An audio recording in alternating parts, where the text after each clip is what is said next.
Season 1 of The Bear introduces Carmen Berzatto, an award-winning chef who leaves behind his burgeoning career in New York City to return to his hometown of Chicago following the death of his brother Michael. Michael had a long-standing drug problem and a history of getting himself into deeper and deeper trouble, eventually leading him to thinking that dying was his only way out. Michael has left behind his rundown restaurant, The Original Beef, which Carmy takes ownership of and runs alongside Michael's lifelong best friend Richie, affectionately known as Cousin. Carmy's years of tutelage under the greatest chefs in the world have made him extremely passionate and particular about the art of cooking, and his new standards immediately clash with the stubborn and abrasive Richie and the rest of the beef staff, including the line cooks Tina and Ibra, the baker Marcus, and resident handyman and wannabe employee Neil Fack. Carmy makes massive changes to the restaurant's cooking methods and menu despite Richie's resistance, and teaches the staff the respect in calling each other chef, though Tina passive-aggressively refers to Carmy as Jeff. As Carmy tries to whip the staff of the beef into shape and revitalize his brother's business, he must also contend with the massive debt Michael owed to their late father's best friend known as Uncle Cicero. In addition to owing Cicero $300,000, Michael also left the restaurant's taxes in disarray, which Carmy is forced to fix with the help of his sister Natalie. Carmy is also left baffled by many of Michael's business decisions, including buying excessive amounts of smaller cans of tomatoes instead of larger, cheaper cans in bulk. And to make matters even more complicated for Carmy's mission to keep the beef open, he discovers that Richie has been selling drugs in the restaurant's parking lot, which puts the entire business in jeopardy of being shut down for good. But things eventually start turning around at the beef due to Carmy's passion and resilience. Sydney Adamu is an aspiring chef long inspired by Carmy's rise in the restaurant world, who takes a job as his sous chef at the beef and quickly earns his trust. Throughout their working relationship, Sydney earns Carmy's respect and becomes his equal partner in running the beef and turning it into something special. Sydney is impatient and stubborn, at first butting heads with the rest of the staff, but eventually winning their respect. Under Carmy's tutelage, Marcus finds a passion for pastries and begins developing his own recipes and menus. Despite initial reluctance, Tina eventually takes to the beef's new ways and begins to thrive under the new responsibilities and work ethic. She finds a new drive and spark that she thought she lost years ago, and finally begins calling Carmy chef out of respect, although she still occasionally calls him Jeff as a term of endearment. In the end, it's only Richie who remains stuck in the past, left worried that he serves no purpose in the new order of the beef, and that he will be left behind as it forges a new future. Despite this newfound success, Carmy's excessive work ethic has left him little time to emotionally process his brother's death, leading him to violent outbursts and mood swings. During an especially chaotic rush of orders, Carmy finally snaps, exploding on his staff, neglecting his partnership with Sydney, and admonishing Marcus's work on a donut that Carmy had inspired him to perfect. In response, Sydney and Marcus both quit, and Carmy finally realizes he needs to seek outside help. He attends a meeting for family members of addicts where he finally unleashes all of the emotions he has kept bottled up. The love of cooking he first shared growing up with his brother, the wedge driven between them by Michael's secret drug habit, the bitterness of Michael never allowing Carmy to work with him at the beef. Carmy finally realizes that his unrelenting desire to restore the beef is actually his own misguided attempt to restore his relationship with his late brother. With this breakthrough, Carmy apologizes and reconciles with his staff, leading to Marcus and Sydney returning to work.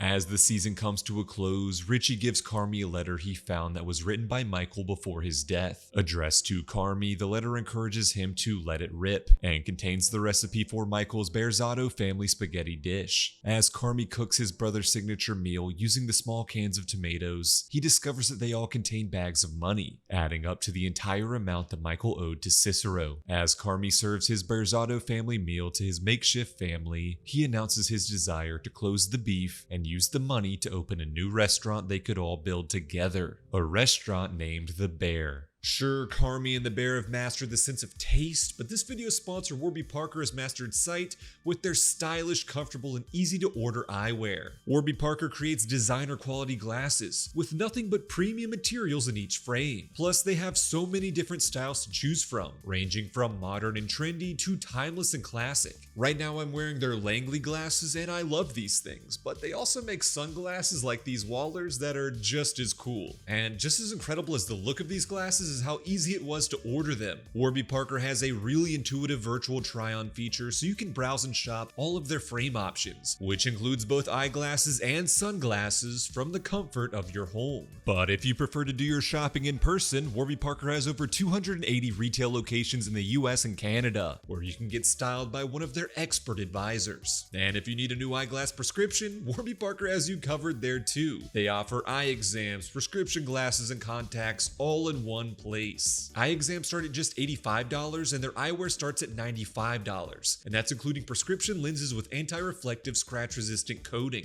So Warby Parker glasses are stylish, expertly crafted with premium materials, super convenient to buy, extremely affordable, and there's even free shipping and a 30-day money-back guarantee. So what are you waiting for? Head on over to warbyparker.com or use their mobile app to try their virtual try-on tool and browse their amazing collection of glasses. And right now you can actually save 15% when you purchase 2 or more prescription pairs of glasses or sunglasses. These deals are available both online and in stores, so don't miss out. Thanks to Warby Parker for sponsoring this video. Now let's get back to the recap. In season 2 of The Bear, Carmy makes Sydney his official partner and equal in the new restaurant, but they both quickly realize that this new venture will be much harder than either of them dreamt. They ask Cicero for another loan with the promise of paying it back within 18 months, or else they will turn over the entire property to him. This forces the Bear staff to massively speed up their plans to get the new restaurant open within 3 months. To do so, Carmy brings in Natalie as project manager to whip the staff into shape and secure all of the necessary permits that could make or break the entire business. As Fack spearheads the restaurant renovations, the rest of the former beef staff prepares for their new roles at the Bear. Tina and Ebra go to culinary school, where Tina is excited about the prospect of learning new skills, while Ebra is stuck in his old ways and drops out. As Carmy and Sydney look for a new sous chef, Sydney realizes that Tina's hard work and growth has earned her the position and offers her the job. Marcus is sent to Copenhagen to train under the skilled pastry chef Luca, who previously worked with and became inspired by Carmy's own culinary skills. Marcus learns a great deal from Luca and returns to Chicago with a renewed drive and burgeoning romantic feelings for his biggest supporter, Sydney.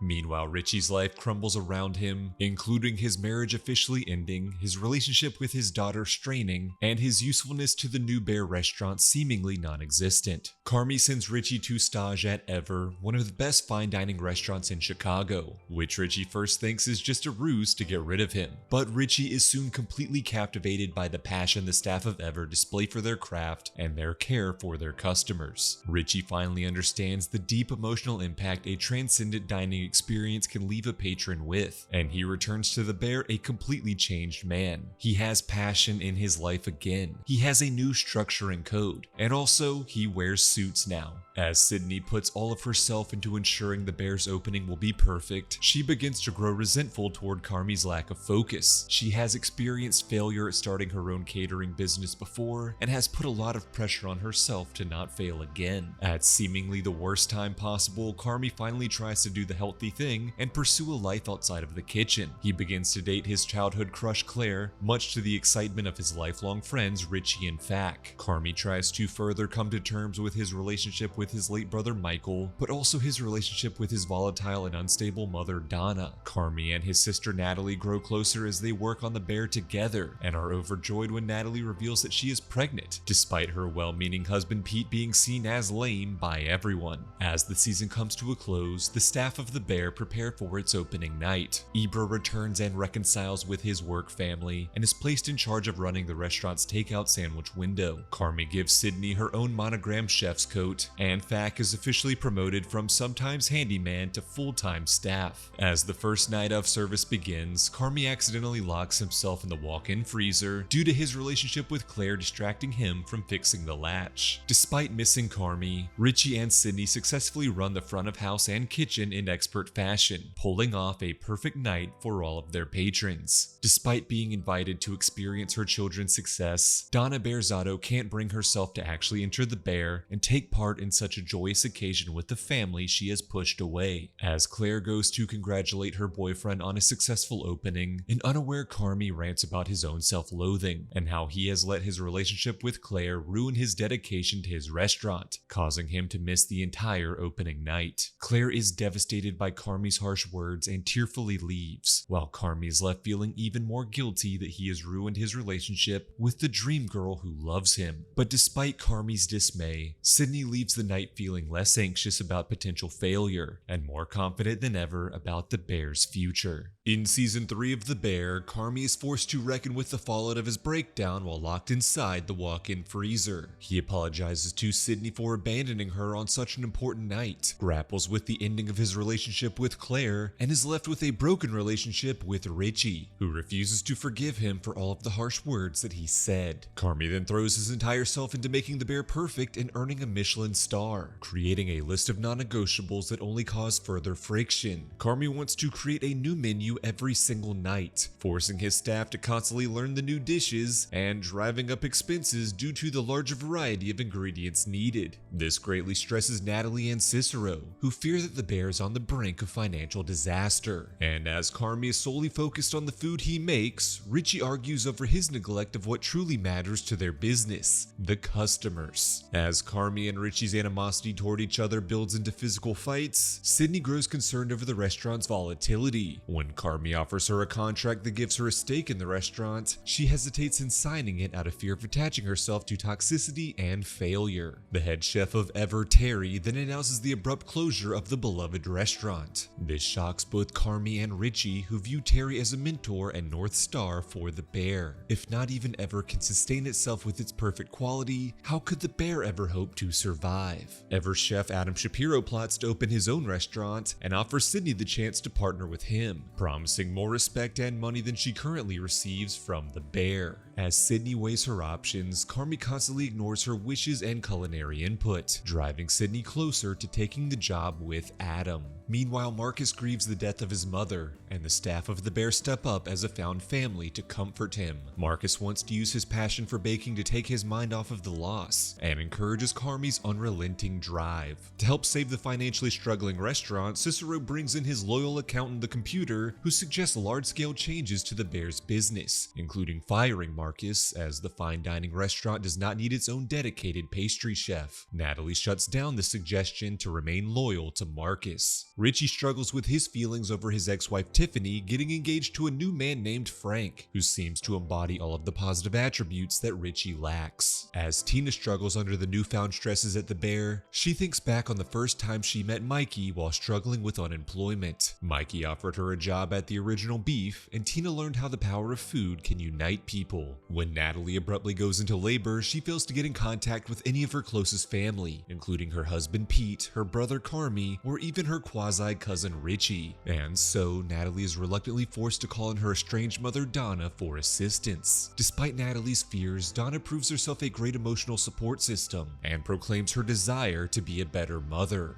As Natalie and Donna finally reconcile their relationship, Pete arrives at the hospital to be by his wife's side and meet their new baby. Neil Fack and his brother Teddy Fack make it their mission to prepare the Bear for the arrival of food critics, as great reviews are vital for the restaurant's survival. Despite this, a critic arrives without the staff realizing, and when a photographer later stops by to take pictures of the dishes, the staff struggles to recreate the food, as they no longer have the ingredients due to the constantly changing menu. A reluctant Cicero is then forced to warn Carmy that due to the spiraling cost of the restaurant, he will need to pull out his investment in the Bear if the review is negative. As Carmy anxiously awaits the review's publication, Neil and Teddy Fack incessantly encourage him to apologize to Claire in the hopes of reconciliation. And although Claire confesses to the Fack brothers that she would be open to giving Carmy another chance, she insists that she would need to hear an apology from him first. As the season comes to a close, Carmy, Richie, and Sydney attend the closing dinner at Ever, where they are joined by other world-renowned chefs, including Carmy's old friend Luca, as well as Carmy's former mentor and tormentor, Chef David Fields, who has instilled all of the pressure and anxiety that consumes his life. Having had his life changed by the experience of staging at Ever, Richie decides to help his friends Andrew and Jessica run the dinner service for a final time. Meanwhile, Carmy finally works up the will to confront David, finding some catharsis by admonishing him for the abuse he was put through in his his tutelage. David coldly dismisses Carmy's words, claiming he only did what was necessary to turn him into an excellent chef. Sydney runs into Adam, who asks for an update on his offer to join his restaurant. But Sydney is still struggling over her loyalty to the bear, her belief in its potential despite all of its current issues, and the toxic relationship that she has formed with Carmy, which unfortunately closely models the traumatic relationship he resents Chef David Fields for. Chef Terry closes the night with an inspiring speech about the importance of valuing customers over food, then insists to Carmy that he values a life outside of the kitchen. Instilled with a new outlook on life, Carmy discovers that the restaurant review has finally been published. As he quickly scans the review, Carmy is struck by all that is said, positives and the many negatives, leaving him wondering if the bear is good enough to survive.